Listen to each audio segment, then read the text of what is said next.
Did you finally lose hope and decide to pull any card? Not quite. I have my hope right here in my hand. The card I pulled is Exodia, the Forbidden One. What the? I've assembled all the 5 needed cards.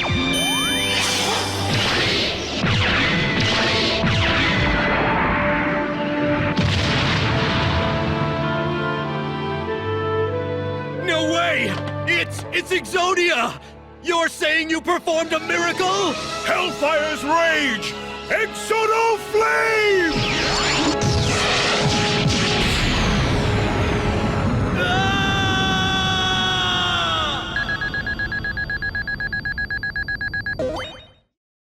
There are few cards in Yu-Gi-Oh! That are as iconic as Exodia, the Forbidden One.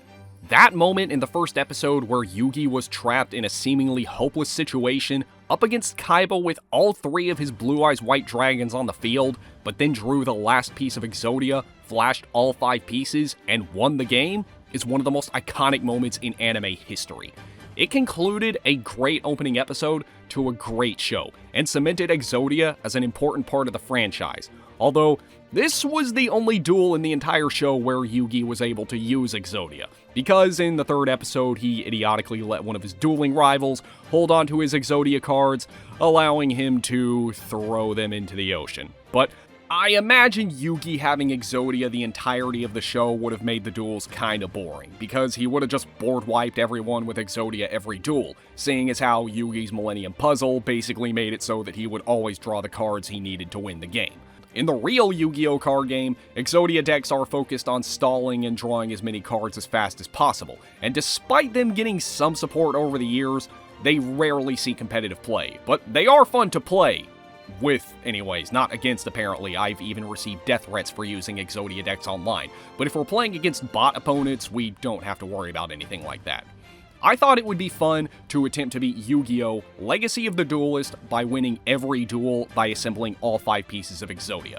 Legacy of the Duelist is a game that simulates the Yu-Gi-Oh! Card game and has you playing through every major duel of every major arc of every Yu-Gi-Oh! Series through Vrains. So I guess in a way this video could be a what-if scenario, where Yugi never lost Exodia and influenced his friends and the rest of the Yu-Gi-Oh! Protagonists to build their decks around Exodia as well.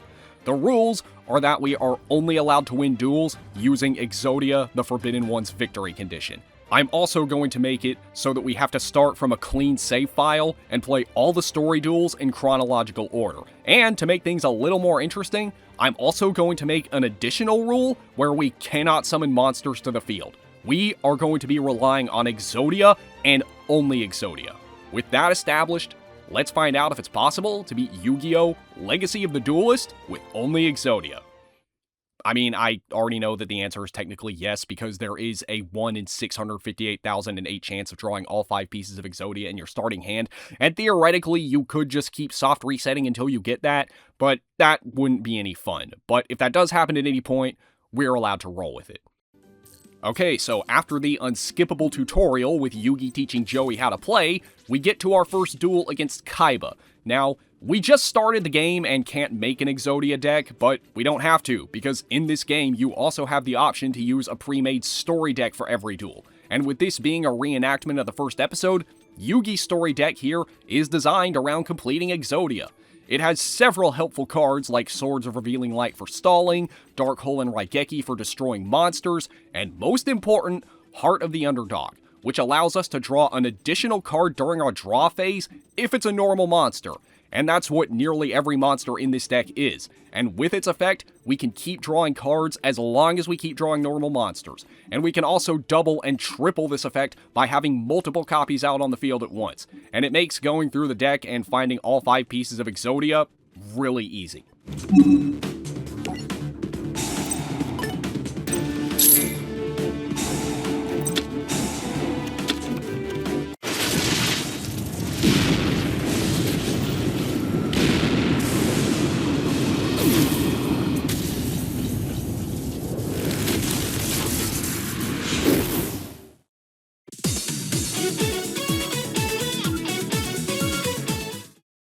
Kaiba gets obliterated and mind crushed, and then Pegasus turns Yugi's grandpa into a useless duel monster with no attack and defense points to blackmail Yugi into entering his Duelist Kingdom tournament. And on the way there, when all the rival duelists are perfecting their decks and trading cards and everything, when asked to see his Exodia cards by Weevil, Yugi tells him to suck his hairy Karibos, because these are some of the rarest and most valuable cards in the game. In fact, these cards started an actual riot in real life. That's not a joke, look it up. But even then, this isn't real life. This is a world where this game is more important than reproducing. So I would estimate these cards' combined value to be something like over 10 grand in universe.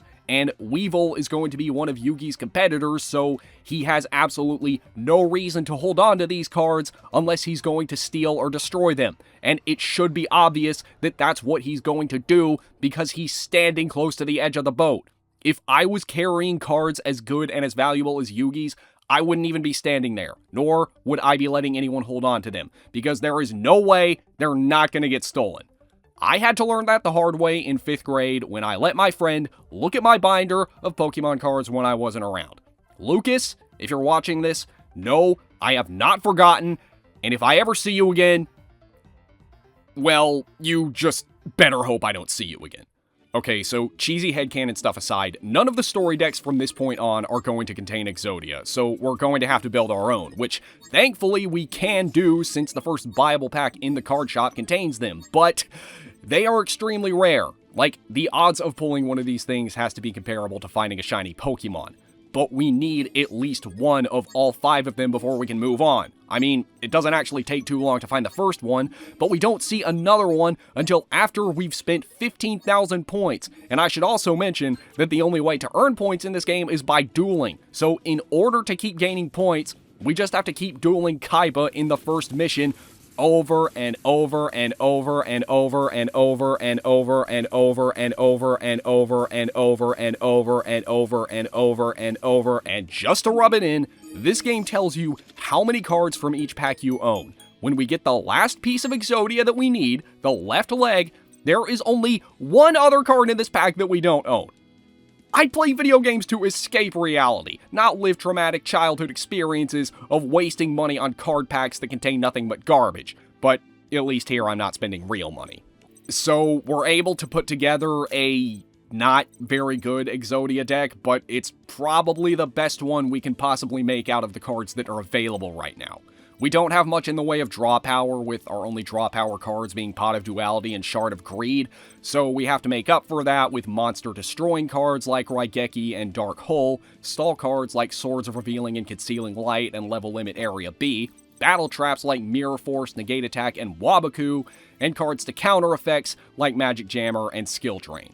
It's still a good enough deck to beat Weevil, though. His whole strategy is built around summoning his Great Moth cards, which are some of the worst cards in the game due to their difficulty to summon, and his vanilla monsters are just weak, and most of them are level 4, so with level limit area B in play, he's pretty much limited to only attacking with monsters with less than 1,000 attack points, and it allows me to survive long enough to draw all 5 pieces of Exodia, the last of which is the second to last card in my deck, making for a 50-turn duel, but hey, a win is a win.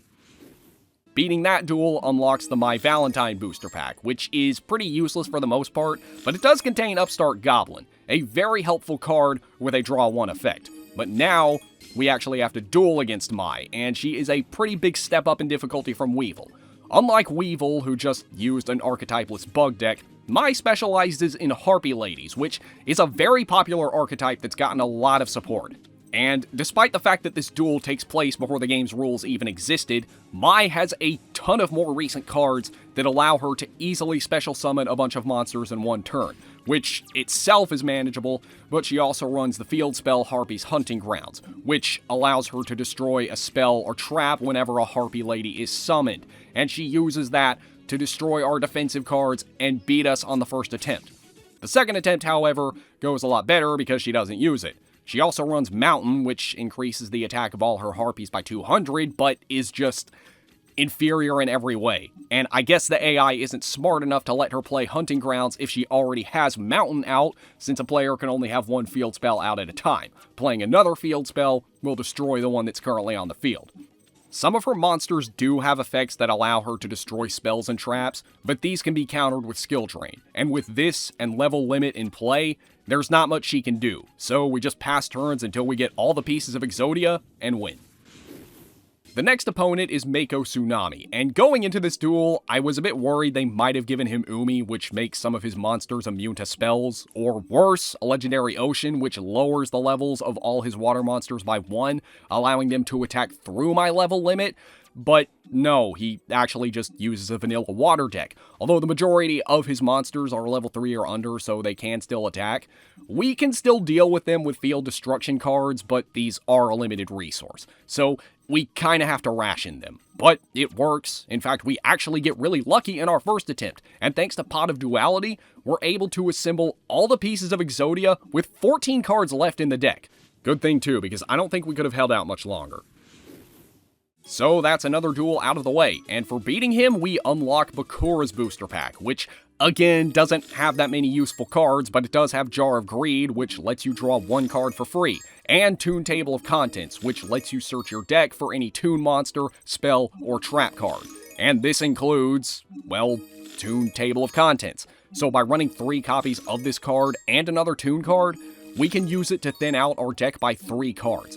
It is a big help for an Exodia tech, and is still a popular deck thinning strategy that's used in a lot of decks to this day. Anyway, the next duel is against Rex Raptor, and he's extremely easy. Almost all of his monsters are level 4 or higher, so level limit area B walls almost his entire deck. The first and only monsters he's able to attack with are Gillosaurus, Red Eyes Black Chick, and Trachodon, and they only stay on the field for 1 turn before getting destroyed, and we finish this duel with ease. The next duel against Yami Bakura is a little harder, mainly because many of his monsters are lower than level 4 and decently powerful for monsters of that level, like Lady of Faith, which I cannot look at without the mental image of Bakura cross-dressing. He also has a lot of flip effect monsters, like Morphing Jar, whose effect makes both players discard their hands and draw 5 cards, which would be grounds for an automatic reset here because I don't have any way to recover Exodia pieces from the graveyard, but that's a flip effect. And he never flip summons any of his monsters. He just leaves them there, face down, until I literally draw the last card in my deck and win the game. Now, Panic is a complete joke. His whole strategy is to prevent the opponent from attacking with monsters with high defense points, which makes assembling Exodia all the more easy, and we're able to win this duel without losing a single life point.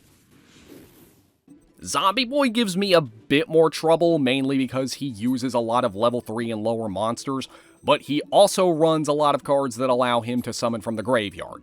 The first couple of attempts against him don't go well, but we are able to beat him after putting the spell card Dimensional Fissure in the deck, which makes it so that any monster sent to the graveyard gets banished instead, or removed from play as it was called in the early days of the game. You can't summon monsters from the graveyard if there aren't any in there, and without that ability, Zombie Boy can't win. Not even when completing Exodia requires us to literally draw every single card in our deck. The next duel is against Yugi. Yeah, we're actually playing as Kaiba this time. Maybe after losing to Exodia in the first episode, Kaiba wanted to get revenge against Yugi by beating him with it himself? Well, Yugi would have won this duel if Kaiba hadn't threatened to, well, yeah. Man, Yugioh was dark for a kids show. That's probably why so many Christian parents, including mine, detested it so much. Though I think that probably had more to do with the Shadow games and the Shadow Realm and whatnot, which, for those of you that have only seen the Japanese or only the English version, the Shadow Realm was a plot device created for the English version to avoid the subject of death. Whenever characters would die, they would say that their souls would be sent to the Shadow Realm instead in the English version, which, you know, maybe this is just me, but I think it would have been better to just say that characters are dead instead of saying that their souls have been separated from their bodies by dark magic and sent to some hellish dimension of pain and suffering. I don't even know why I'm going on about this. The Shadow Realm isn't even relevant to this duel, but whatever. This one is actually really easy. Yugi's main monster here is Karibo. Yeah, that's the monster that does most of the attacking for him in this duel, and even when equipped with Horn of the Unicorn, it's not strong enough to bring our life points to 0 before we draw Exodia.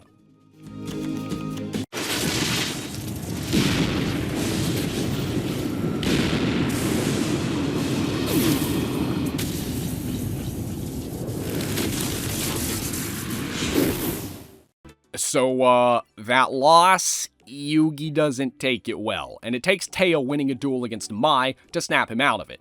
After all, he may have lost to the Duel Monsters champion of Japan, but if Mai is one of the supposed best duelists of the tournament, and Teo can beat her, he shouldn't have a problem beating any of the other finalists. And because this is a duel against Mai, I was expecting it to be hard, but no, it's actually pretty easy. She uses many of the same cards that she did in the last duel, but she doesn't play Harpy's Hunting Grounds this time. I don't know if she's not running it, or we just got lucky, but I'll take the victory. This unlocks the Kaiba booster pack, which contains a lot of helpful cards like Trade-In, which allows you to discard a level 8 monster to draw 2 cards, Super Rejuvenation, which lets you draw a card at the end of your turn for every Dragon-type monster you discarded that turn, and a bunch of level 8 Dragon-type monsters to use them with. Not to mention Thunder Dragon, who you can discard from your hand to add 2 more Thunder Dragons from your deck to your hand, another popular deck thinning technique. We can also get more copies of Mirror Force from him, which I definitely want, though this is also a very rare card, and getting 3 copies of it does take a long time.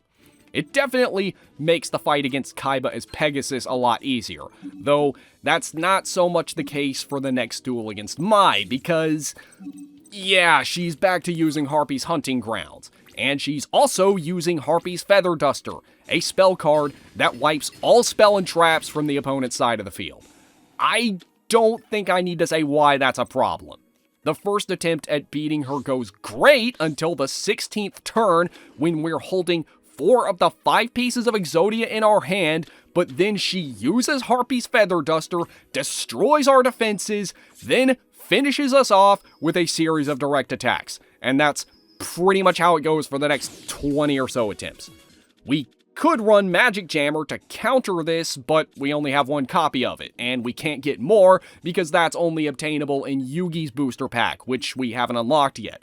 Wabaku is helpful though. It's a trap card that makes you and your monsters immune to battle, and it can also be activated at any point during the turn.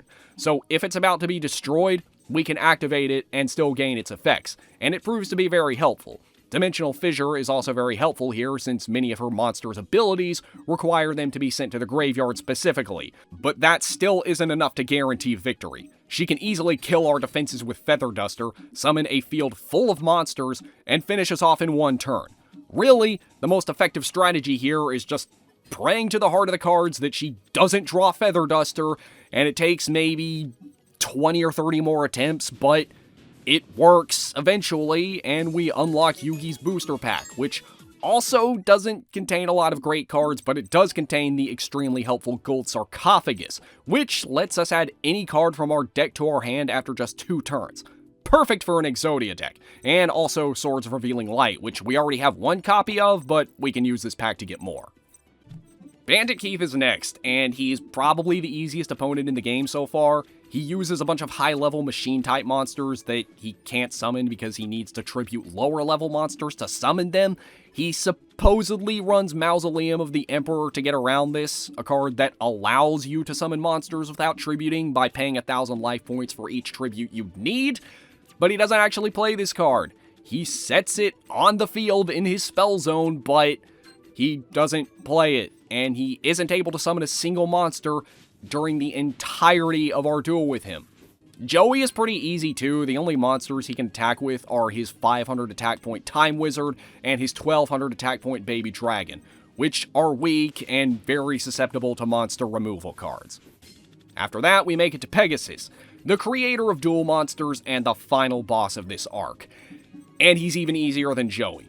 His deck is a mixture of level 4 toon monsters that he can't attack with, and his eyeball stealing monsters. These monsters have 0 attack and defense points, but they can steal monsters from the opponent's side of the field and copy their stats. Except he can't do that if we don't have any monsters out on the field. and Thousand Eyes Restrict also has an effect where other monsters can't even attack, so it's actually helping us more than it's helping him. And just to add insult to injury, we're able to complete Exodia very early, with 15 cards left in the deck. Not even a mind-reading Millennium item has the power to stop Exodia, but it also doesn't have the power to stop your opponent from winning if you're playing like a complete idiot.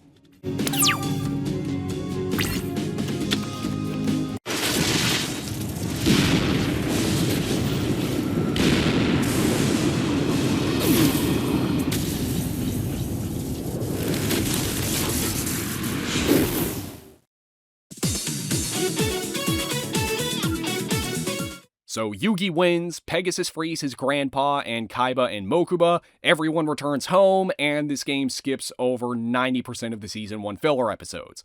So there's no virtual reality video game arc, no Joey being turned into a furry, and no Taya being assaulted for being better than some guy at DDR. Yeah, assaulting somebody for beating them in a video game. Doesn't look like much has changed. One of the arcs that's not really filler but does take place between the Duelist Kingdom and Battle City arcs is Yugi's duel with Bandit Keith possessed by Merrick. It's a little more difficult here because he actually runs monsters that he can summon, and we also get screwed by the heart of the cards this time, and don't draw a level limit until we have just 400 life points left. But after we play this, he can't do anything, and we win. That's how we learn about Merrick and the Rare Hunters and the Egyptian God cards, kicking off the Battle City arc, and our first duel against, finally, a worthy opponent. It's against Seeker, a Rare Hunter whose deck is all about summoning Exodia, and if you couldn't tell, AI-controlled opponents aren't subject to the Forbidden and Limited list, so Seeker is allowed to run 3 copies of every Exodia piece in his deck, and run banned cards like Graceful Charity and Pot of Greed, which I just cannot for the life of me remember what it does. Could someone remind me one more time what Pot of Greed does? Sweet! I'm starting with my Pot of Greed!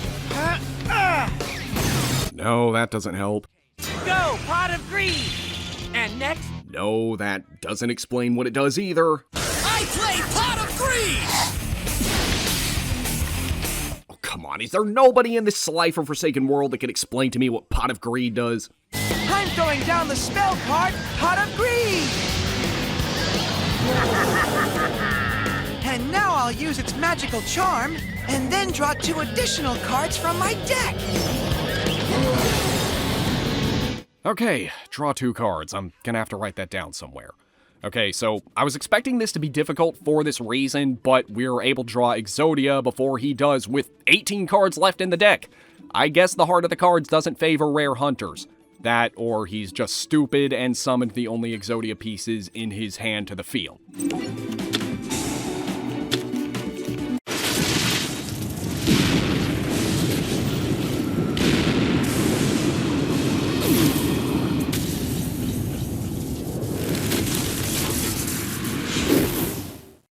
So yeah, we're able to beat him, but this is a duel we're going to want to play more than once, because one of the prize cards from this duel is Reckless Greed, a trap card that lets you draw 2 cards in exchange for skipping your next 2 draw phases. It's not very useful on its own, but if you use multiple copies of it at once, the draw penalty only applies once, so if you use 2 or 3 at the same time, you get to draw 4 or 6 cards, but only lose 2 draw phases, so you should always run 3 copies in every deck you use it in. Once we have 3 copies of Reckless Greed, we move on to the next duel. Though, for this and most of the rest of Battle City, there isn't a lot to say. We're at a point where we're pretty consistently able to win without too much difficulty. Arcana, Weevil, and even Strings barely put up a challenge, and from Strings, we get the very useful spell card, One Day of Peace, which lets both players draw a card and makes them both immune to damage for 1 turn. The crushing continues even when we reach the finals and duel against Bakura, where we get our first chance to use all 3 of our Reckless Greeds at once. Odeon, Ishizu, and Yami Merrick, we are all able to beat on our first attempt, although we do have kind of a close call with Yami Merrick because of his Boganian card, which is level 3 and has an effect that deals 600 damage to the opponent every standby phase. And it doesn't help that the last piece of Exodia is the 2nd card from the bottom in our deck. He also summons his Winged Dragon of Ra at the end, which would have been a problem if this was the anime, but this is the real card game, where Ra is one of the worst cards in the game. He doesn't gain the combined attack of the 3 monsters used as tributes to summon him, so Merrick just sacrificed 3 monsters to summon one with 0 attack points, and he doesn't have his immunity to spells and traps either, so as soon as he's summoned, level limit area B kicks in and sends him into defense mode, making it even easier for us to win.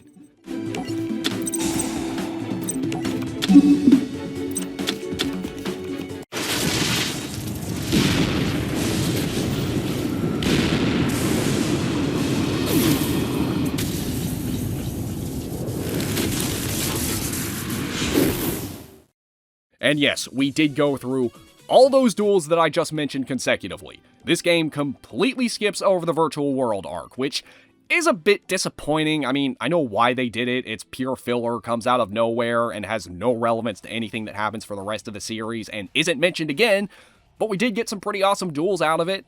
We get to see Duke, Taya, Tristan, and even Serenity duel, and the duels where Yugi and Joey face the Big Five and the one where Yugi and Kaiba duel against Noah are 2 of my favorites in the series. But one filler arc that isn't skipped is the Waking the Dragons arc. This one isn't canon either since it wasn't in the manga, but it's probably my favorite story arc of the whole show.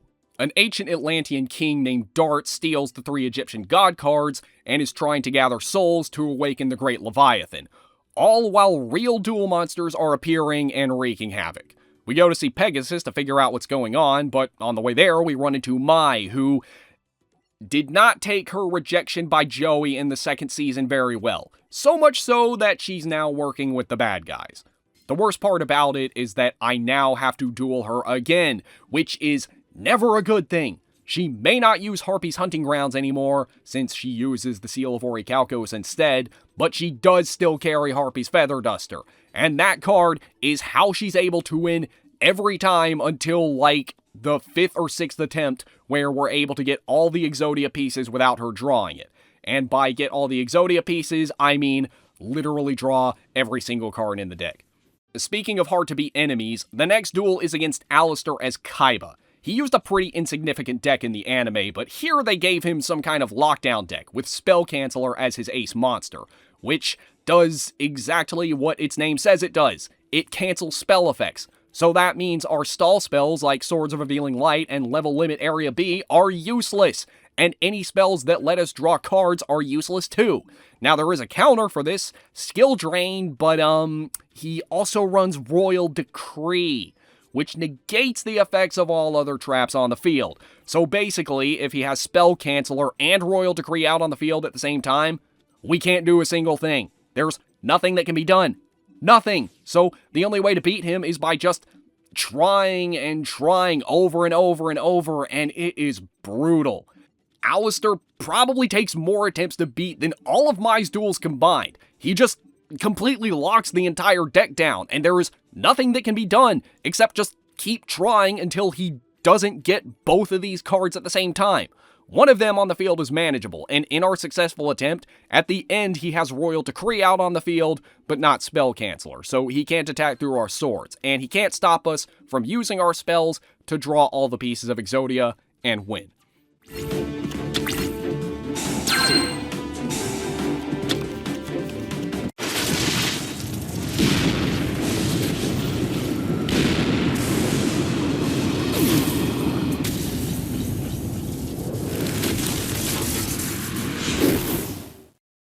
Now, I did say that I was glad they kept this arc in, but they did cut out a pretty big chunk of it, like Yami Yugi going mad and playing the Seal of Orichalcos himself, which causes the loser to lose his or her soul to Dartz, and then him losing regular Yugi in that duel. Kaiba's rematch with Alister and Yugi and Joey's duels against Rex and Weevil, they just cut those out too. And they just go straight to Joey's duel against Valen, who in the show used some weird deck where instead of monsters he covered himself in armor, but here he uses a Deskbot deck. Deskbots are low-level machine-type monsters whose strategy is to flood the field with other Deskbots and raise each other's attack points with their abilities. It's an Arc 5 era archetype, but here we are, dueling against an opponent that uses them in Duel Monster. Level Limit Area B doesn't counter them because almost all of them are lower than level 4, and in the first attempt, he wipes out our life points in just one turn with a field full of Deskbots, 001 having 4,000 attack points, an 003 with 1,500 attack points, and an 002 with 3,000 attack points. You know what would be helpful here? Messenger of Peace. It's another stall card that prevents monsters from attacking, but it works with monsters that have over 1,500 attack points. It doesn't care about their level. However, once again, we don't have access to any booster packs that contain that card. The best thing we have is Swords of Revealing Light, so I put 3 copies of that in the deck, and it makes things much easier, because even though Swords only lasts 3 turns, it completely prevents him from attacking, and holds off his monsters long enough to make it possible to win, along with some blessings from the heart of the cards.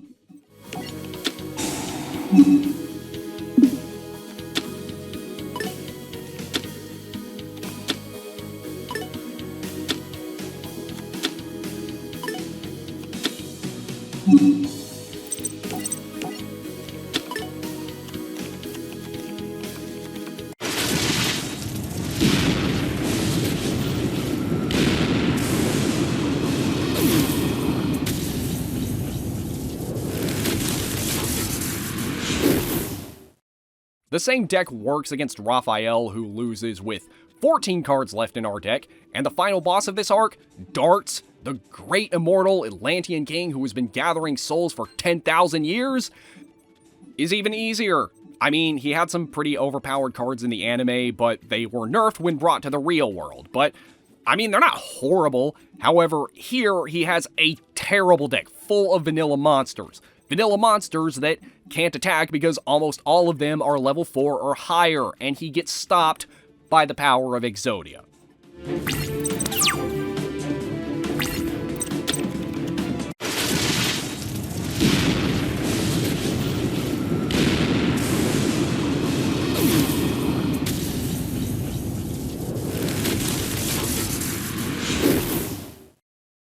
So with Dartz defeated, we have another massive arc skip. This time it skips over the Pharaoh's Memories arc, where he goes back to ancient Egypt to relive his memories of defeating Zork, the creator and founder of Bad Dragon Enterprises. And unlike the other skipped arcs, this one actually is canon, but there isn't really a lot of dueling in it, at least not in the card game sense. I mean, it would have been cool if they found a way to turn some of the battles from that into duels here, but they didn't. Instead, it just skips straight to the final duel between Yugi and Yami Yugi.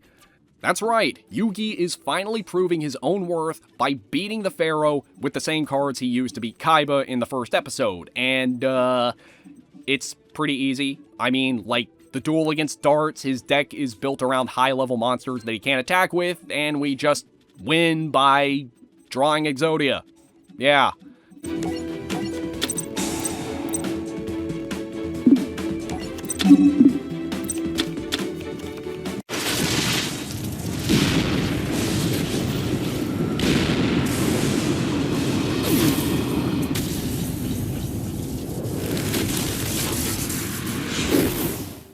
That was kind of underwhelming for a final boss, but we still have 5 other entire series of Yu-Gi-Oh! Left, and the next one up is GX. Now, I have a bit of a hot take regarding GX. I actually think it's better than the original Yu-Gi-Oh! In fact, out of all the series, it's probably my favorite. It has a great cast of interesting and well-developed characters, even more so than the original, which is saying a lot, and while the story isn't quite as good, I do like how it gradually gets darker over time. Also, say what you want about 4Kids, but the English dub of GX is a masterpiece, and I will fight anyone to the death defending it. All right, you know the drill. No direct attacks below the belt, but trash talk is encouraged. But I'm challenging this schoolboy. I won't tell you his name, but it rhymes with Schmaden Schmooky. You can't go into this duel doubting yourself. If you do, Yubel will own you.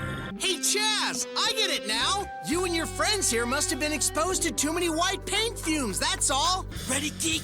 Time to get chazzed! Hold that thought. Before you chazz me, watch this. I reveal 2 of my face downs. But how? Easy. I just call out their names dramatically and they pop up. Haven't you played this game before? Because it's a pretty common occurrence. Enough! Leave me alone! Who cares if he's richer than me? And so what if he's more powerful? I'm really good at playing card games. And that's what life is really all about anyway! They fully embraced how ridiculous the show was for the English dub, and turned it into what is basically its own kid-friendly abridged series. I say kid-friendly like I didn't watch Yu-Gi-Oh! Abridged when I was in elementary school, but that wasn't the only age-inappropriate thing I was watching either. Anyway, the series starts, and on the way to his entrance exams, Jaden bumps into Yugi, and instead of giving him Winged Karibo, Yugi gives Jaden his entire Exodia deck. He said, "You know what? You're trying to get into the world's top duel school. It's not going to be easy, so just take this. I'm tired of winning every duel with this cheesy deck anyway." So Jaden takes it, and I was going to say something about Crowler getting blown away by Jaden when he flashes Exodia at him in his entrance exam, but the entrance exam is actually the tutorial. That's the tutorial, really? Couldn't that have been Bastion's duel against the Proctor? Why do we even need another tutorial anyway? I'm pretty sure anyone that's made it this far in the game knows how to play. Well, get this.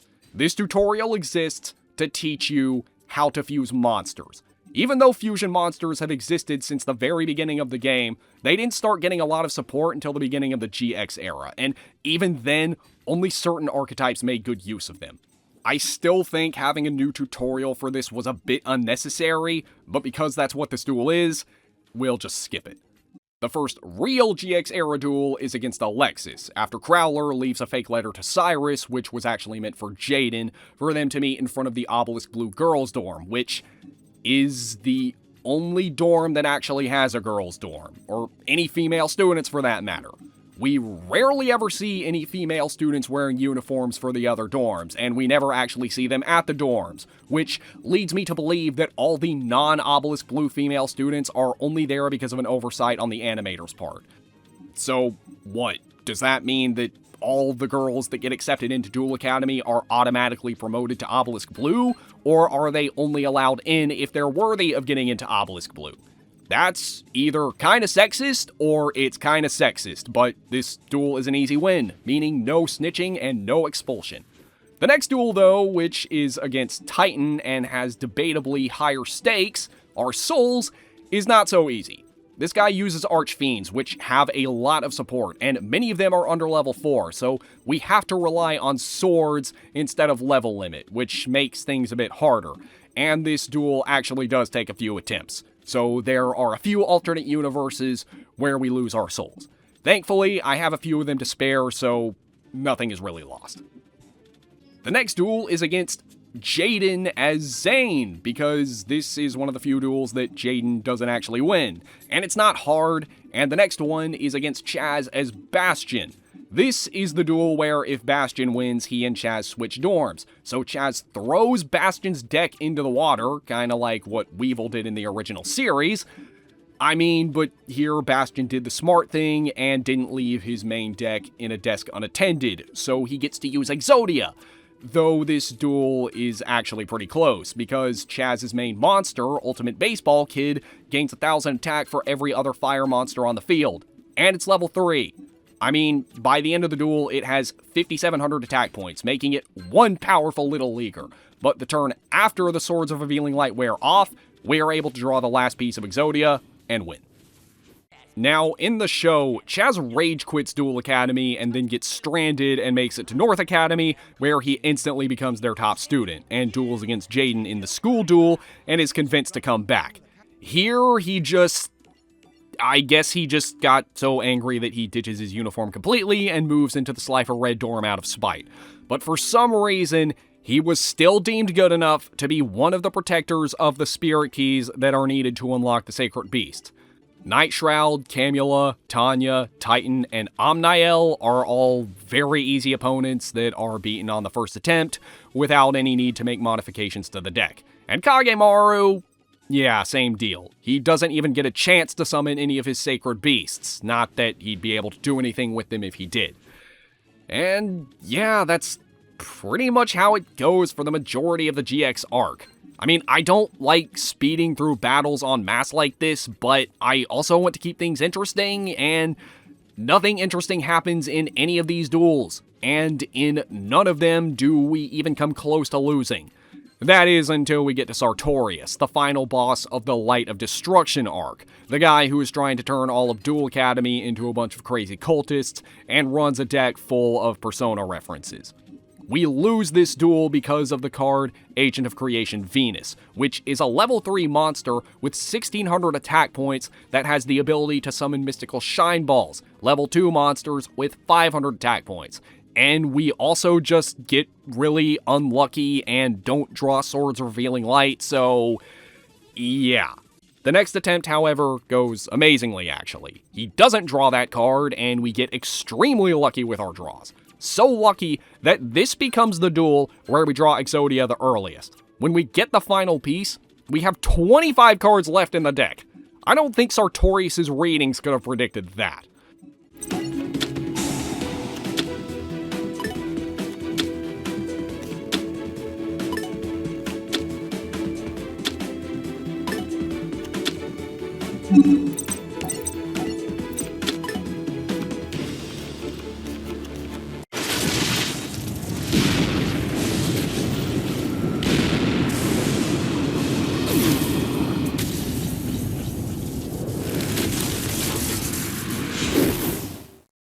So everyone that was brainwashed gets cured, the world is saved, again, and now we can start the Yubel arc, the GX era arc where things start to get really dark, and they didn't retcon anything, but they did add a lot of additional lore to Jaden's backstory.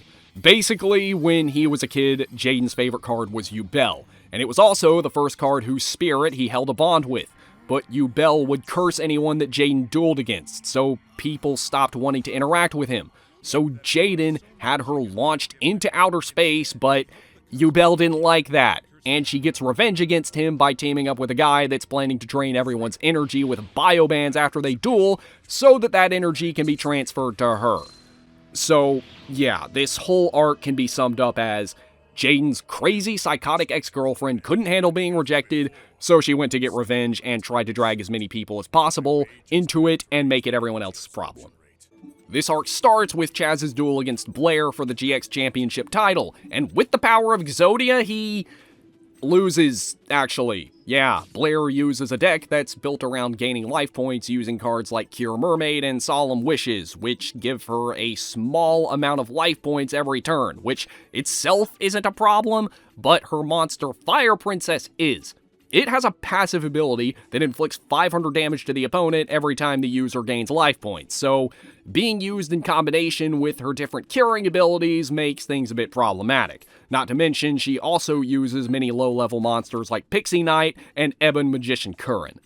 We are able to get through this duel with enough trial and error, and by letting her fill her field up with monsters so that she can't summon Fire Princess, which works out, but I think it's time we make some changes to the deck, even if it's probably not necessary.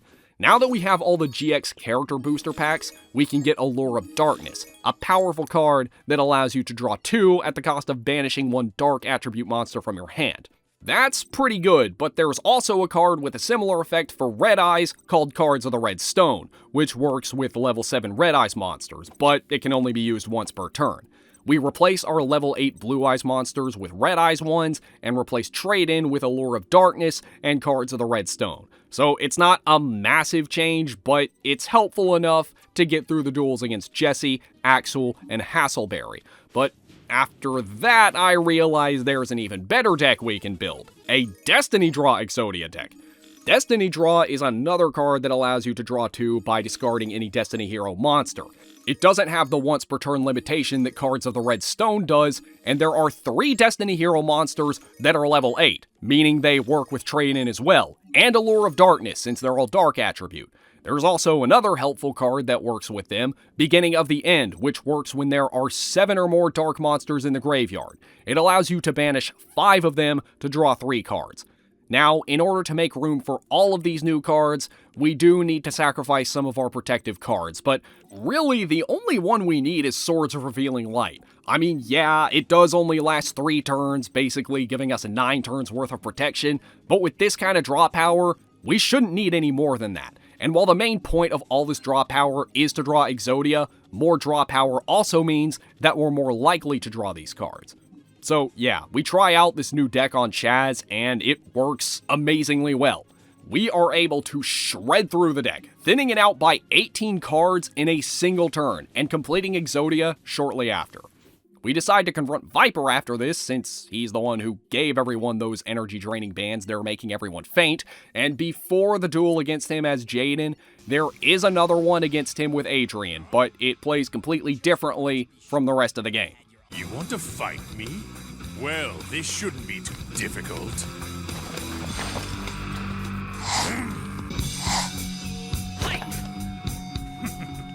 Karate reminds me of my days in boot camp. This should be fun.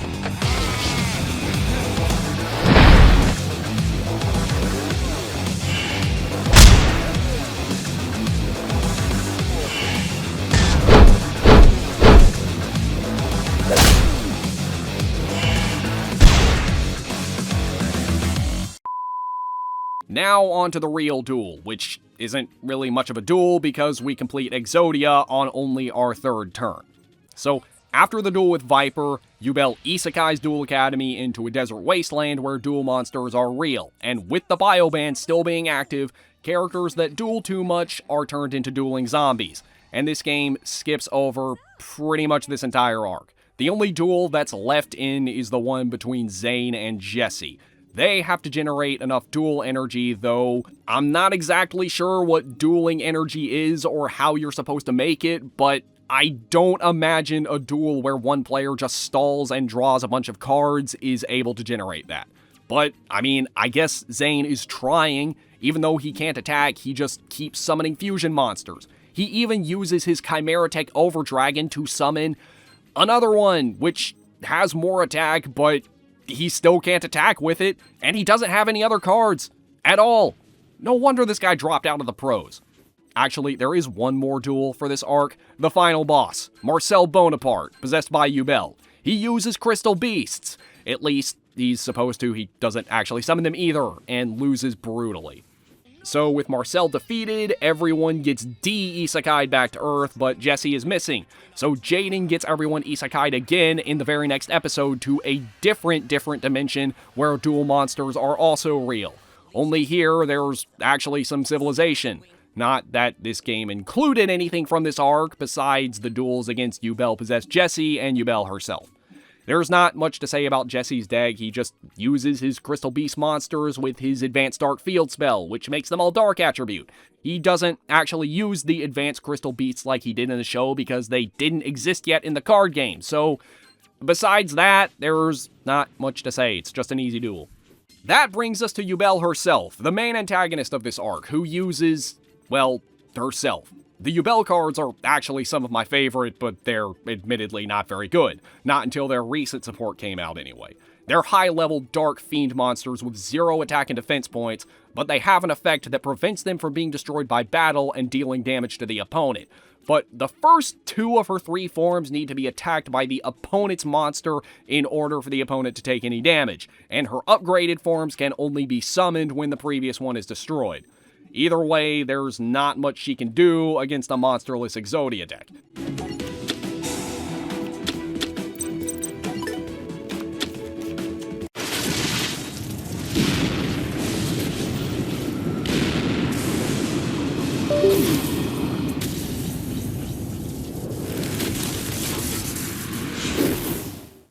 So yeah, that was the final duel of the Different Dimension arc, and the end of Season 3, or the entire series if you're watching the 4Kids dub.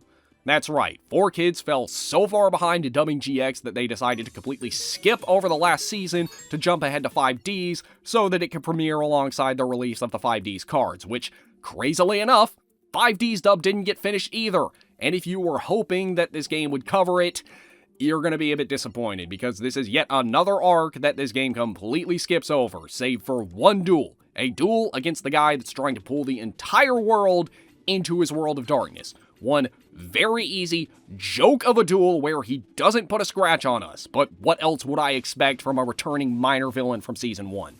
So yeah, the world is saved. Again, and we can rest easy, but there is one more duel, probably the biggest duel of the entire Yu-Gi-Oh franchise at the time. It's Jaden versus Yugi, the two protagonists of the first two series dueling.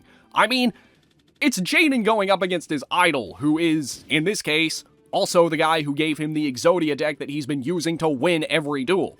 And it's super easy, especially here because I replaced our Dark World Dealings cards with 3 copies of Shard of Greed, which is just better.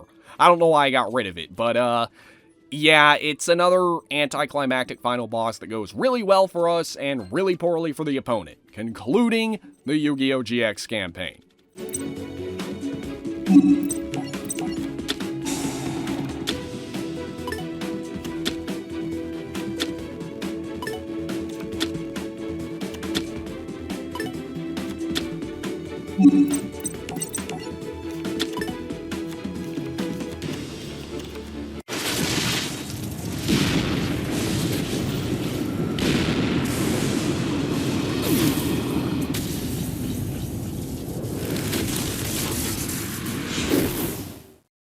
Now, we move on to 5D's, and I'm probably not going to have as much to say about this series as I did for the first two, mainly because I don't actually have the same nostalgia for 5D's that I do for GX and the original.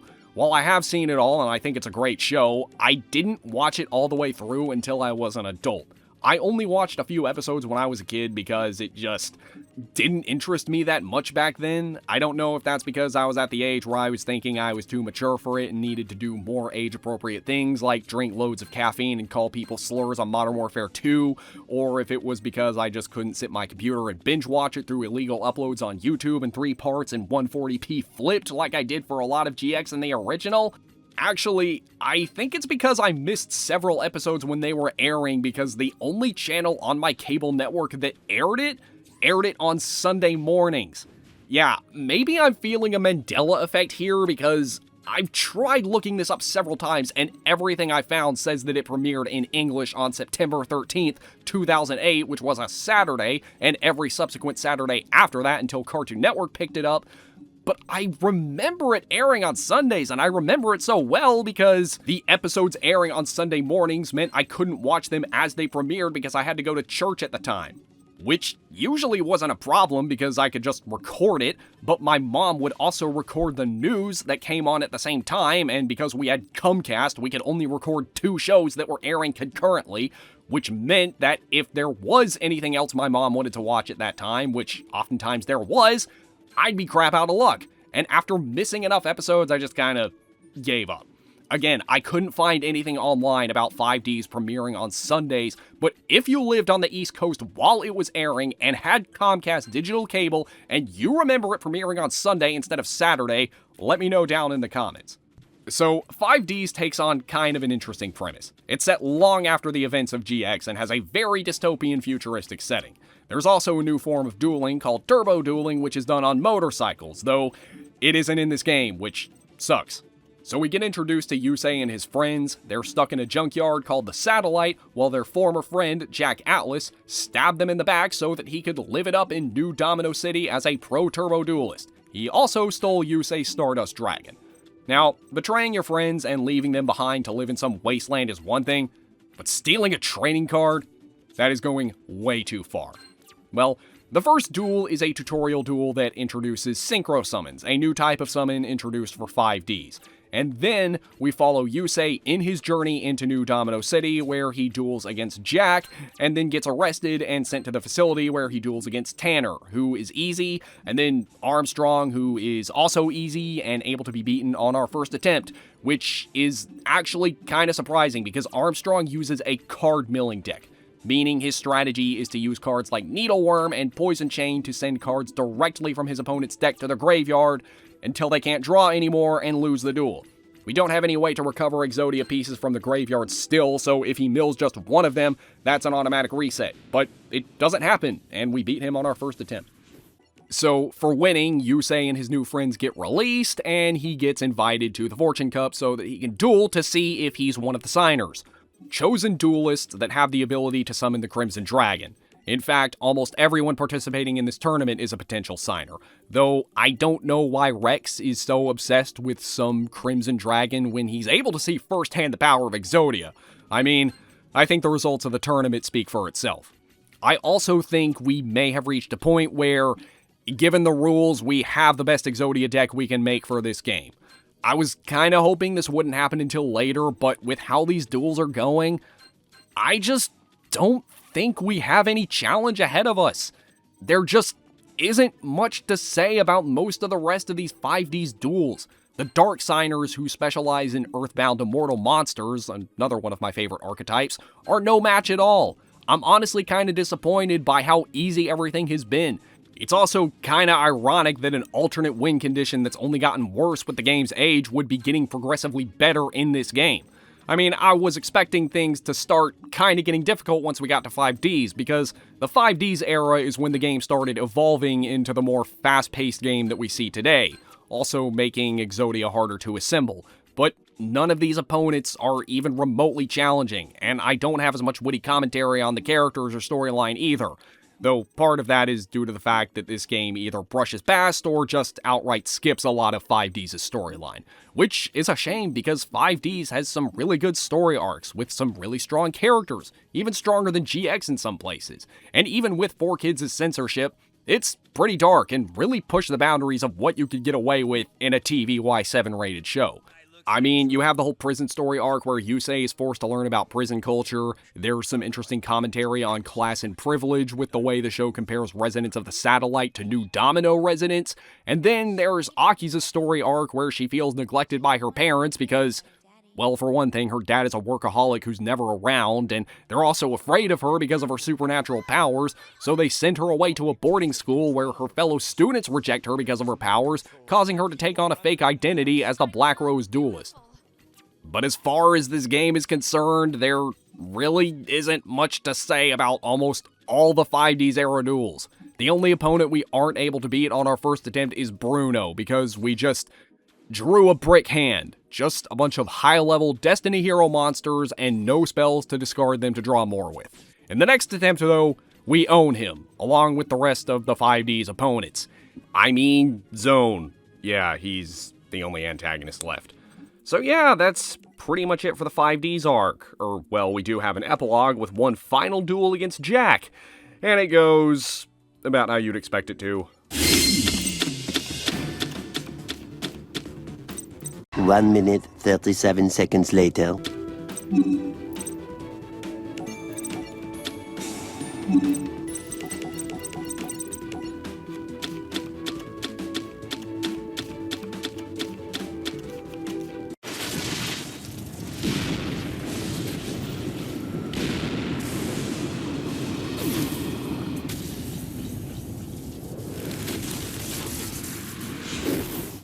Kinda disappointing for a final duel, but we at least get a pretty cool cutscene where all the characters talk about their future plans and they reflect on everything they've helped accomplish. Which, you know, one thing I love about 5D's, while watching it, not only do you get to see the characters grow, but you get to see the world evolve as well. Whatever the case, that concludes the first 3 series of Yugioh and the first part of this video. Though, I don't want the second one to just be a repeat of what I did here, so I'm gonna try to think of some way I can make the second part different, but it may take a while, because I do kind of want to catch up on Zexal, Arc 5, and Vrain, since I haven't actually seen those shows all the way through. Like, I've seen probably like a quarter of Zexal, but that's it, and I feel like my commentary in the video is gonna be better if I've actually seen those shows. Now, I know it has been a while since I last uploaded, and a lot of people have been asking where and how I've been, and really, 2025 was not a good year for me, and I just needed to take a break to focus on personal growth and think about what I want to do. And what I want to do is keep making videos for you guys. So if you want, be sure to rate, comment, and subscribe, especially now because I have a lot of other videos coming up soon, some of which are going to surprise you. But until then, I will see you all later.